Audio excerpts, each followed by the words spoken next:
Hello, everyone. This is Sweet Lou Jeff Luzader with another segment of Lafayette Living Legends, and we're in the conference room on the campus of Lafayette Jeff High School with Mr. Dave Howell, cross-country and track coach here at Lafayette Jeff. And, Dave, I really appreciate your time being here. Can you tell us, obviously you're working here because you graduate from here. Can you tell us what year you graduated from Lafayette Jeff? 1976. And did anything significant in 1976 happen here at Jeff?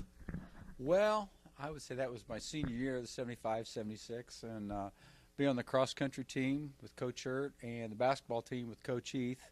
And all through my life developed a passion for the Broncos. My mom was here since 1953 as the athletic secretary, and so the red and black's been in my blood my entire life. So you mentioned basketball. So you were a basketball player as well as a cross-country and track coach here at Jeff? During my high school years, I was cross-country and basketball. Not very good at either, but I was on the team, and looking back, very proud of it. Well, then, you say looking back, did you start when you were a freshman and then run 4 years on the cross-country team then? Well, back then it was 10 through 12 here at the high school. The freshman was at Sunnyside in Tecumseh. I got involved. Actually, I had my first love was for basketball, and Coach Hurt let me come out for cross country just to get in shape. Well, by the time it was all said and done, I probably enjoyed cross country a lot more than I did basketball, even though I still loved basketball, and it was a great honor to play for Coach Heath.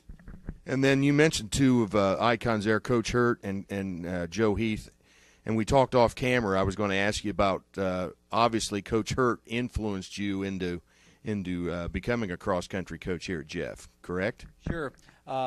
Basically, it's kind of a funny story that after I got out of high school, I just kind of kept running. And back then, we didn't take our teams were pretty small. We didn't take buses to the meets, so we took station wagons. And Coach Hurt would ask me to drive. Would you drive one of their station wagons? Sure, and I wasn't a coach, but I went, and I just loved to watch the meets. And then in 1980, Mr. Heath, who was the athletic director, got an assistant coach position appropriated for Coach Hurt, and he asked me, and I've been 31 years later still involved in cross country. So that's how that kind of all took place. Now, I know driving around Lafayette at all hours of the day, I will probably see Dave Howe here out here on South 18th Street. By doing that, does that help with your coaching in cross country? By you being a participant, does that help get the numbers up, get people to stay out, et cetera, et cetera? Oh, I don't really think so. I think people are out for cross country because they want to be there, just the love of the sport. I don't think my running has anything to do with it. I do like to go out and run sometimes, especially in the summer times before practices, just to see what the conditions are, if it's real hot, or in the wintertime if it's real cold, seeing if I feel like if I can handle it, the kids can. But I don't think my running has anything to do with the kids being involved in cross country. They're out there because they love it and they want to be out here. Now, of course, Tecumseh is right across the street, so you can kind of do some recruiting somewhat. And I know, talking to Mike DuBois, he's your cross-country coach at Tecumseh. I talked to him earlier on another Lafayette Living Legends segment. But what do you do as far as trying to influence kids to come out for cross-country? I know Mike would do some help for you, but there might be some kids over there that just run for Mike, and then they said, heck with it, whatever. So what, as a coach here at Lafayette Jeff, do you do to try and get those kids to come over to your program? Well, years ago, wasn't that long ago, I used to coach junior high basketball, and I would try to encourage kids, especially at the 8th grade level, that maybe thought they weren't going to get to play basketball at the high school level to try something else and maybe cross country. And we used to get a lot of kids that way. Mr. Masudi does a good job trying to help me get some kids out, and what we do is we go to the track meets, and we're just always, our kids do a good job trying to ask the younger kids to get out and to participate, try cross country. We go to all the junior high cross country meets. We try to show up at the track meets, just looking for anybody and just say, hey, give cross country a try and try to be a part of our great family.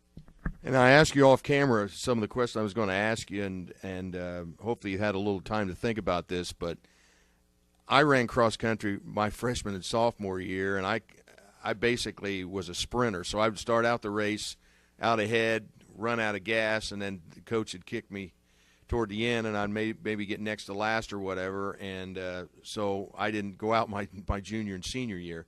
So that leads me to the question I would ask you off camera that I was going to ask you, and that is, Dave, how do you motivate kids to run 2.5 miles?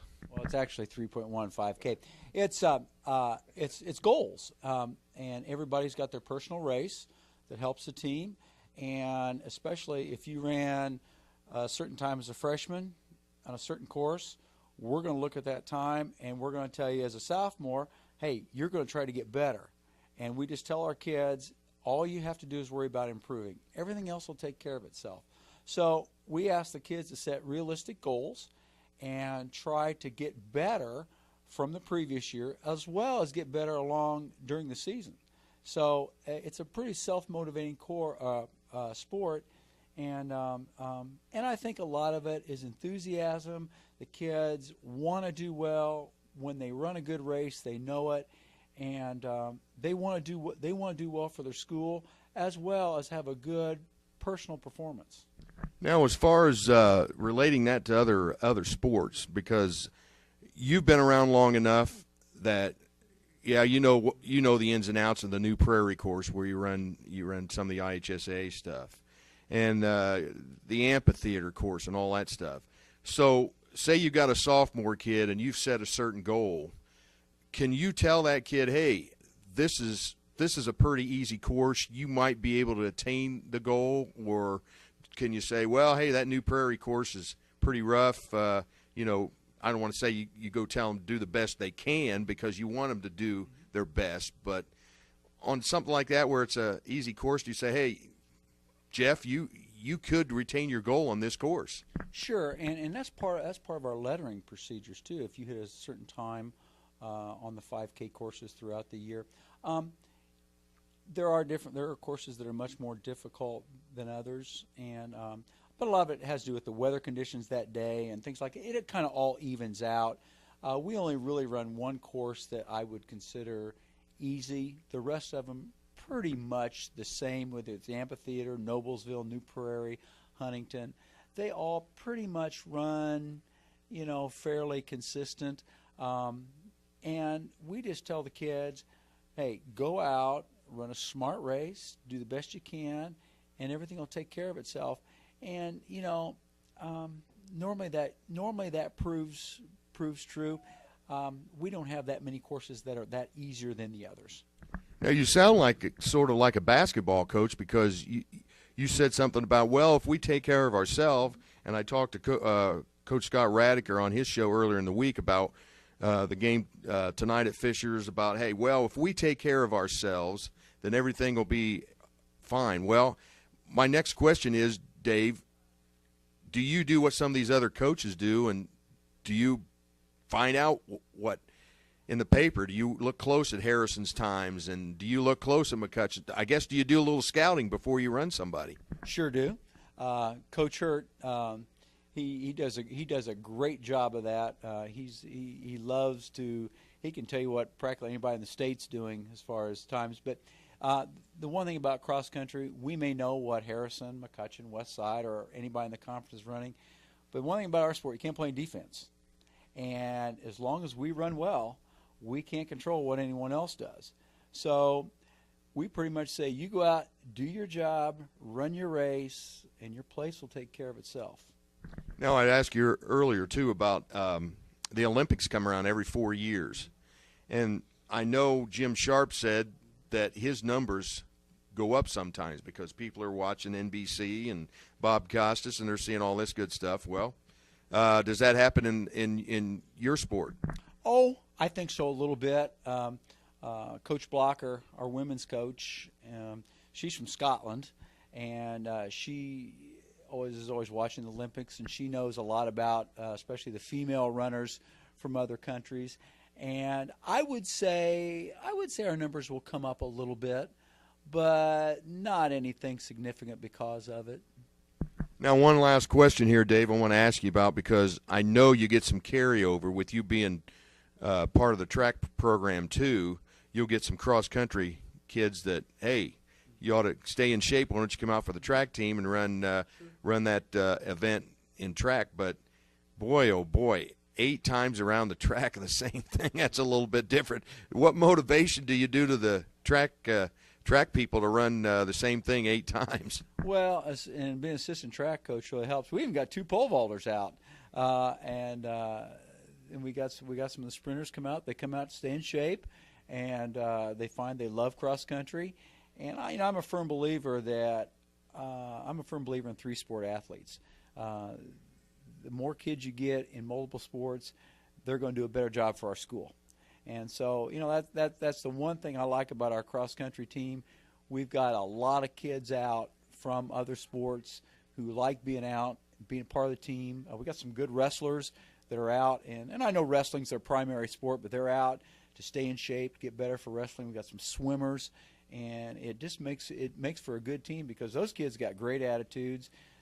They do a lot of things to help our varsity kids run, and I think it helps them in their sports too. Well, I said that was the last question, but I got one more. I don't want you to single anybody out, but have you had anybody go on and run like the Boston Marathon or some of these other marathons that they talk about, 26 miles and stuff? Have you inspired anybody from Jeff to do that?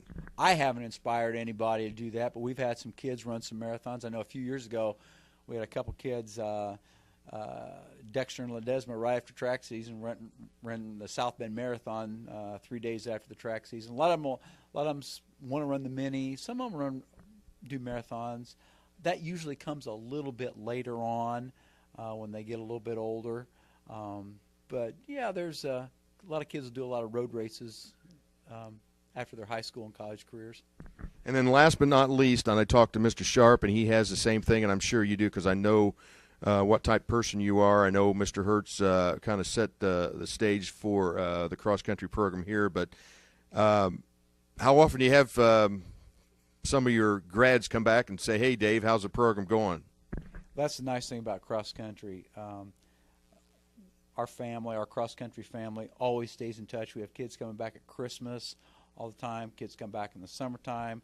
We have kids that have been graduated for years come back. There's a lot of kids that know Coach Blocker from Sunnyside when she coached there, and Coach Hurt, and because I think between the 3 of us, we got about 93 years experience between us. So all 3 of us are up there, but we've seen a lot of kids in those years, and we're really proud of our cross country program. It's a big family atmosphere. Well, Dave, I really appreciate your time. Good luck next year in the cross country, and of course the upcoming track and field season here in 2011. Appreciate it much. Go Broncos. This is Sweet Lou, Jeff Luzader, with another segment of Lafayette Living Legends. So long, everyone.